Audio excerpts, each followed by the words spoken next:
Hi everyone, it's the 17th of July today and I'm just out on the road to provide a short video update of what crops are looking like throughout southeast Manitoba.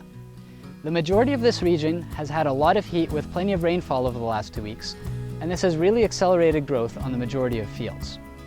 Right now I'm standing on a field of P008 T22 R2 soybeans near Ile des Chênes, which was planted quite early on the 4th of May. The majority of plants on this field are at the R2 or full bloom stage. We know that because there are flowers showing at one of the two uppermost nodes on the plant. Another thing that we're scouting for at this point in the season is good nodal development on the roots of soybean crops. These nodes are critical because they will provide the majority of nitrogen that these crops will need from now until harvest. While some of the later seeded soybean fields are just starting to flower now, I'm pleased to show you that this early field, which has had a good spring, is actually starting to develop the pods on the lower part of the plant.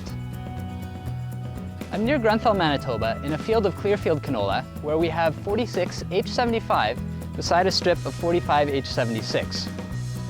So two things that we've noticed here is that the earlier maturing variety is essentially done blooming at this point, but we'll see flowers for a few more days on the 46 H75. The other thing is that with the recent downpour, we've really noticed the resistance to lodging that the 46 H75 has exhibited on this particular location. I'm southeast of Clearfield, Manitoba in one of our corn product knowledge plots for 2015. I'd like to take this opportunity to once again thank the cooperators who make time during seeding to put these plots in for us. They serve as a valuable tool throughout the season as we look at how different hybrids behave in different growing conditions and with various agronomic practices. It also gives us the opportunity to take a look at how some of the newest hybrids are stacking up against the established ones that we already know. One of the focuses of Pioneer's corn breeding program over the last number of years has been to produce high-yielding hybrids that flower slightly earlier in the season. This is key to accelerating corn grain dry down prior to harvest. In this particular plot, we can see that one of our newest hybrids, P7211HR, is just finishing its vegetative growth.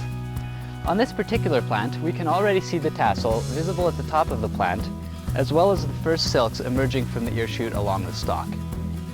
If we compare that to something we know, P7632AM, we can see that this variety still has a few more days of stem elongation to go prior to finishing its vegetative growth.